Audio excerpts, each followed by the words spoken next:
Sorry guys, my camera decided to corrupt my last video, so I'm refilming this for like the 5th time in a row. Anyway, how you doing, friends? It's been a while. We're gonna pretend like it hasn't been a month since I've uploaded, but that's just because I got distracted. Anyway, today I am bringing you another video. What are we doing? This is part 3 of the Forest Wanderer costume, and I'm gonna show you how to make a pair of pants and some pockets today. Now, going into this pants pattern, I remembered my goal from the last time I made pants was to make them not too baggy and to use a more sturdy material. So I used some of this medium weight twill type fabric in the color brown, and it's probably a cotton, but I'm not completely sure because it came out of my fabric stash. I got a pair of pants that I liked the cut of, and I actually started out with a baggier pair of pants so I could adjust the fit of them later.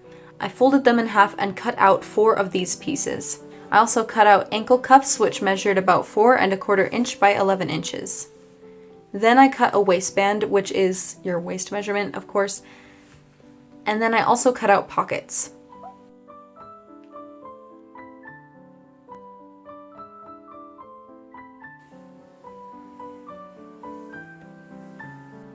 Then I serged up the sides and the inseam. And of course, if you don't have a serger, you can also use a sewing machine. And after I did that, I tried them on and adjusted them until I liked the fit.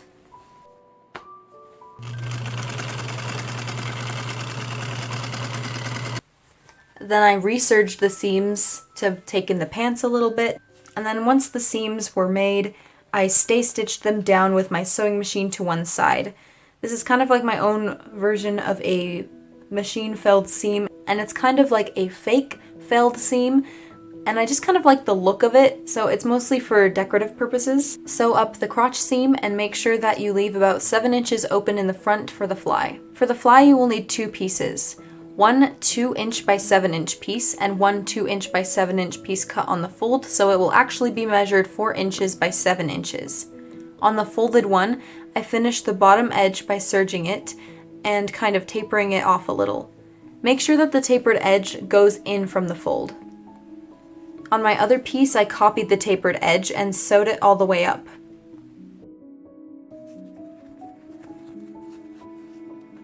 Next, I serged the double layered fly and then top stitched it to the left side of the pants. Sew the second piece on the right side, this time with good sides to good sides, and then flip it right side out, and you're going to top stitch the seam you just made along with the tapered edge.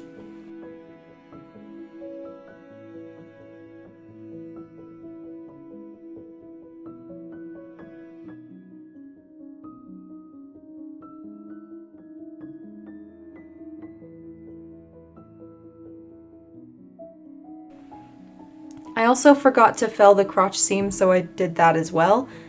Next, I'm adding the pockets. I cut mine to be just a little bit bigger than my jean pockets. Finish the raw edge.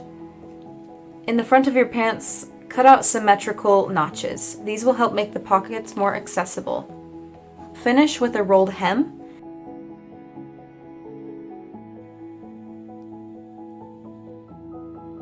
Top stitch the pockets in.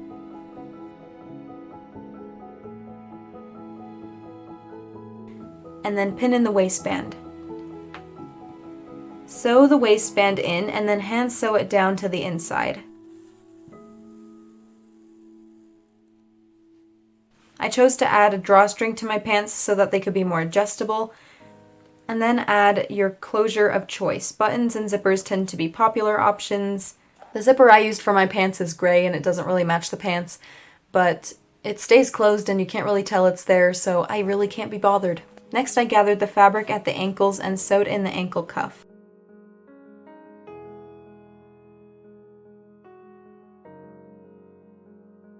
And then I used snaps for closures. Now we're moving on to the pockets. I'm making mine out of this cotton muslin, and if you don't know what these type of pockets are, they're based off of 18th century pockets, which are basically these they're like little bags that are on a waistband, and you tie it around your waist and you can access these pockets through slits that are put into your skirt or your dress, and you can store a lot of things in there, and I just thought this was a fun historical detail that I thought would be great to add to my costume. So I cut out a symmetrical pocket shape, and I cut 4 of these. I then pressed them and traced on an embroidery pattern.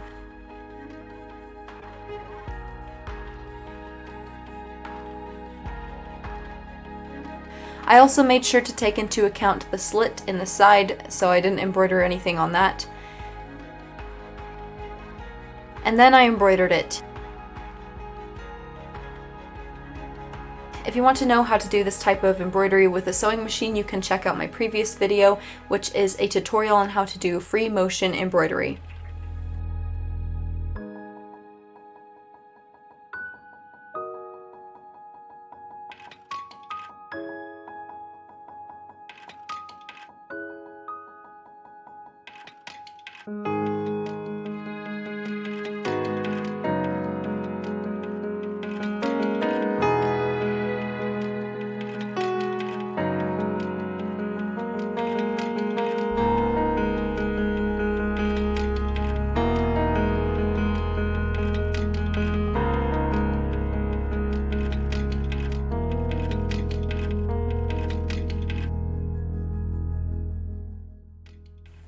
Once that was finished, I sewed up my pockets good side to good side.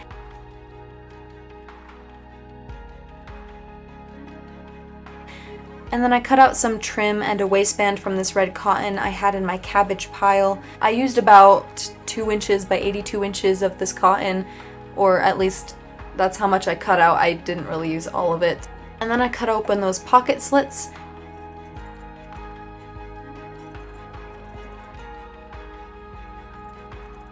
And then I pinned the trim to the inside.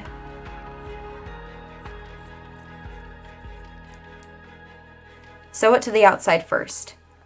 And also, before filming this shot, I timed how long it took me to change out the thread in my sewing machine, and apparently my average time is 44 seconds.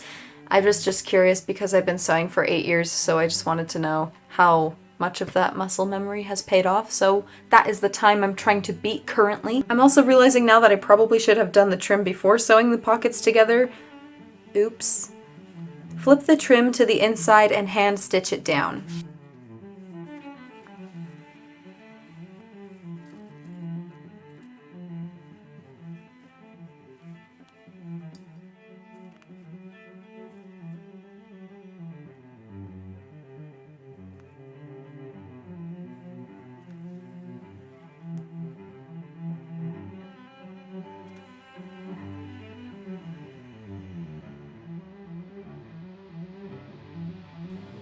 With the waistband, I serged it good side to good side and then flipped it inside out and attached the pockets to the sides. You want to make sure that the slits in your pockets align with the side seam of your corset.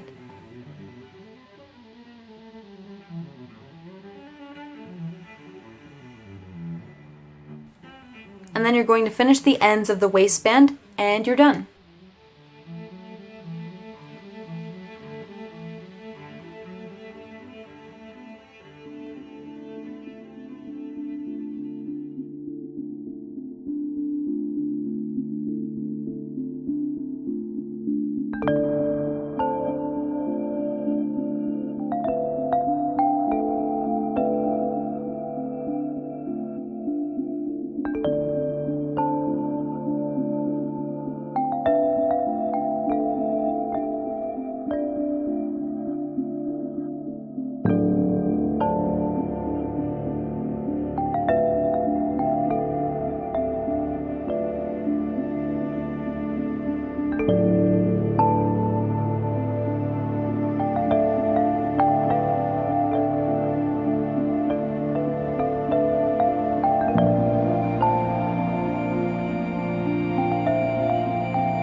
Thank you guys so much for watching. I hope you found this video helpful or at least entertaining.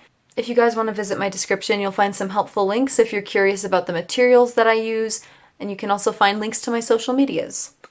Anyway, I hope you guys have a great day, and I will see you in the next video.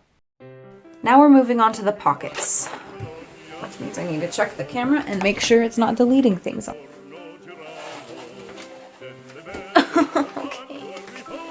You can also clearly spot the writing on my wrist reminding me to bring crafting felt to my sewing class, so you can just ignore that.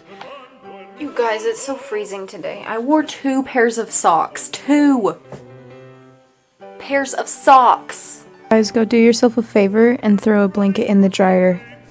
It will change your life. Anyway, with that being said, quella chioma, quell'aria brillante, quel vermiglio d'onesco color, quel vermiglio d'onesco color, non più frai quei pennacchini, quel cappello.